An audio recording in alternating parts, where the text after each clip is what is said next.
बहू आ गई, बहू आ गई, किसी ने आवाज़ दी और नई बहू के स्वागत की तैयारी होने लगी। बहू के आगमन के साथ ही उसके साथ आए सामान को नापा तोला जाने लगा। बहू, सोने का सेट तो बड़ा हल्का बनवाया माँ ने तुम्हारी, ये बुआ सास की आवाज़ थी। और तो और ये पायल भी कितनी हल्की है जीजी, ताई सास ने सुर में सुर मिलाया। हाँ सही कहा जीजी, हमारे जेवर देखो कितने भारी है, लुट गए हम तो, ये सासू माँ की आवाज़ थी। दिशा, नई बहू जिसे आए अभी 4 घंटे हुए, सोच रही थी ऐसे लोगों के लिए माँ बाबा इतने महीनों से परेशान थे कि सब समधियों की पसंद का होना चाहिए। उसकी आंखों में आंसू थे। तभी उसके कानों में ननद की आवाज़ पड़ी, मम्मी देखो ना मेरी साड़ी कितनी हल्की है, जबकि भाभी अपने लिए कितनी भारी भारी महंगी साड़ियाँ लाई है। अरे जो तुझे पसंद हो वो साड़ी ले लियो, ननद भाभी का कोई बाटा है क्या, बुआ सास बोली। सास दिशा सोच रही थी, ननद और सास की साड़ी तो माँ ने सबसे महंगी ली थी कि बेटी को बाद में भी दिला देंगे। उसे याद आ रहा था बाबा का ओवर टाइम लगाना, माँ का घर के खर्च बचाना, जिससे उनकी लाडली को ससुराल में सुनना ना पड़े। फिर भी कोई खुश नहीं, क्या कोई ससुराल खुश नहीं होता।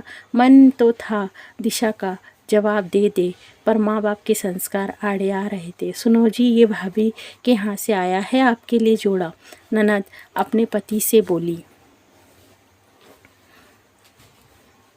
ये क्या है, ऐसे कपड़े पहनता हूँ मैं, मेरी इज्जत नहीं क्या कोई। ये रखिए अपने फुटपाथ से 100 रुपये का खरीदा जोड़ा। नंदोई ने जोड़ा दिशा के सामने फेंक दिया। माफ़ कीजिए जिया जी, छोटा मुंह बड़ी बात होंगी। माना मेरे माता पिता ने लड़की दी है अपनी, पर उस लड़की को लेने आप लोग खुद चल कर आए थे और मेरे माँ बाप ने कन्या का दान किया है आपको, और दान लेने वाला इतनी अकड़ दिखाए ठीक नहीं।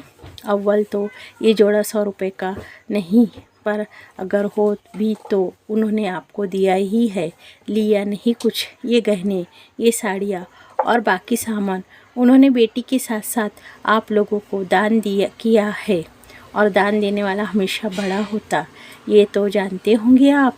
दिशा के सब्र का बांध आखिर टूट ही गया। आखिर कब तक सहती वो अपने माँ बाप के खून पसीने से जुटाए सामान का अपमान।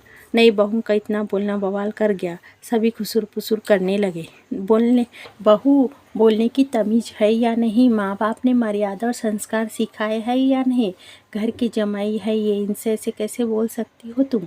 सास ने उपट्टे हुए कहा, माँ जी कुछ गलत तो नहीं कहा मैंने, आप भी बेटी की माँ है और जिया जी आप खुद 2 बेटियों के पिता है। इतना कुछ मेरे माँ बाप को बोलने से पहले एक बार अपनी बेटी को मेरी जगह और खुद मेरे पिता की जगह रख कर देखिएगा, शायद मैं गलत ना लगे तब। मेरे माँ बाप का ने मान मर्यादा और संस्कार के साथ दूसरों का सम्मान करने की शिक्षा भी दी है, भले वो कोई भी हो। हम यहाँ मेरे माँ बाप का अपमान हो रहा हो, मैं कैसे चुप रह सकती हूँ। दिशा लगभग रो दी। कहने को दिशा बोल गई, पर आने वाले तूफान को थोड़ा सोच घबरा भी रही थी। कैसी विडम्बना होती है ना, एक लड़की की माँ बाप को छोड़कर ससुराल आती है और ससुराल में आकर खुद तो मान पाती ही नहीं, माँ बाप का अपमान भी सहती है। क्या शादी सिर्फ रुपए पैसे जेवर कपड़ों के लिए की जाती है। नहीं ऋचा रुको, भाभी ने कुछ गलत नहीं कहा। कल को हमारी बेटी को ऐसी ही उसके ससुराल वाले सुनाए तो मैं तो बिल्कुल सहन नहीं करूँगा। मुझे माफ़ करना भाभी, सच में पिता अपनी बेटी के लिए सब अच्छा ही करता है, वो तो ससुराल वाले ही है जो कमी निकालने में रहते हैं। नंदोई जी हाथ जोड़ते हुए बोले, नहीं जिया जी, माफ़ी तो मैं मांगती हूँ जो इतना कुछ बोल गई, पर माँ बाप का अपमान भी नहीं सह सकी। आप मेरे बड़े भाई की तरह है। ये बोल दिशा ने नंदोई के पैर छू लिए। हमेशा खुश रहो। नंदोई जी ने दिशा के पीहर से आए जोड़ा उठा लिया। वहाँ बैठे हर शख्स की आंखों में आंसू थे, क्योंकि हर कोई कहीं ना कहीं बेटी वाला था। सबको एहसास हो गया कि वो कितना गलत कर रहे थे। दिशा को ये सुकून था कि